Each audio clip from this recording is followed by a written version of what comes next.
have been bringing you highlights from Bloomberg BusinessWeek's big interview with President Obama. Now, the full interview, the latest issue, hits newsstands today. We are joined right now by the magazine's editor, Josh Tyrangiel, who was at the sit-down in the Oval Office. Josh, what an incredible opportunity. Every now and then as journalists, we kind of hit the lotto, right? So what was the tone like? What was it like being in the Oval Office? Well, look, being in the Oval Office is one of the most surreal experiences of your life because, of course, you've seen it before. Like on the West Wing. Well, like on the West Wing and in movies and on TV, and then you've seen him before. So you sort of feel like, I've been here before. This is less impressive than it should be. And you guys got to stay longer than...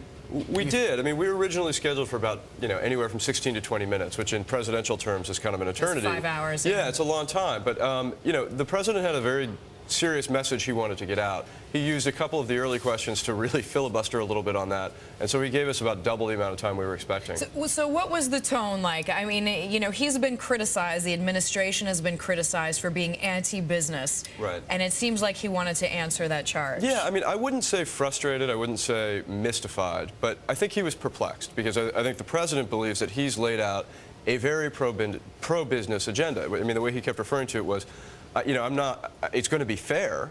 I'm not going to sell anybody down the river. At the same time, I feel like what I've done is pro-business, and I don't understand why we're being treated this way. The policies are being treated this way. Do you think he's honestly confused, though, by the business community's reaction? I do, actually. I think, what it points up to, and we asked him about this, is if he believes his policies are pro-business, and he recognizes that he is being perceived as anti-business, there's a messaging problem. And I think that they will concede they've had a very difficult time explaining to people exactly what their overall economic picture is, what their overall relationship with business is going to be. So we asked about CEOs. We asked, every administration in the past 30 years has had a CEO in the cabinet. And the president said, it's a fair point that I don't have one.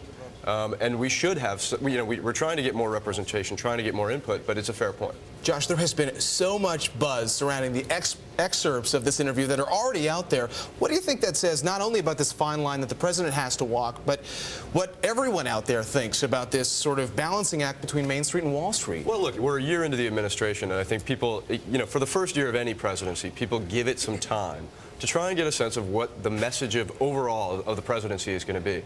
A year in, I think there is tremendous confusion about this administration's relationship to business, and that's why any commentary on the matter gets a lot of attention. And we really did, I have to say, we focused. I mean, there are a lot of people who wanted us to ask questions about broad things that had nothing to do with business, but that's not really what our readership wants. Speaking of focusing and speaking of CEOs, I mean, you asked him point blank, right? Who are the CEOs you admire? Yeah. And he did give you a list. Well, he actually went off for a fair bit of time about Fred Smith, which is not unusual. Fred Smith has been one of the most admired CEOs for a long time. Fred Smith, of course, is of FedEx, who actually was one of the chief fundraisers for his opponent's campaign. And so, I think what he was trying to tell us, and he chose his answer very carefully, is that I'm interested in people who have innovative ideas. I don't care what their background is. I don't care what their ideology is. One thing in general I'm curious about, because the Obama campaign was so successful. I mean, media-wise, they were so on point. Even all of us in the media were like, wow, these guys are amazing. So how is it that there is such a disconnect, a mismessaging? Because in theory, if nothing else, they have the messaging process down. Well, you would think, but I think some of this has to do with complication. When you're in a presidential campaign, you're selling one thing, and that is the person. And hope and change and Obama, it's a pretty simple message to actually stay on. Here, you have to argue why health care is pro-business.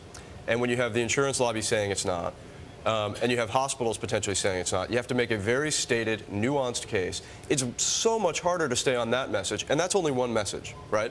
On top of that, you've got an auto bailout. On top of that, you got the Volcker Rule. And so making all of that cohere into a single message is a challenge, but I don't think they've done particularly well at that challenge. Let's go back to the Volcker Rule, because the Financial Times today, speaking to Paul Volcker, once again, that same message to firms like Goldman Sachs, if you want to do things like prop trading, you're not a bank. Now, the president, in discussing the Volcker Rule, there was some pessimism there. Well, I think, it's hard not to be realistic about the reception it received in the Senate. One thing that has characterized him in this relationship between business and the administration is some flexibility. I don't think that they're as doctrinaire as they have been made out. And I think some of what he was trying to do in our interview was walk that back and explain to people, listen, we are happy for input. We want to make sure that we get this right. But, there was also a fair amount of steel. Josh, we got to leave it there.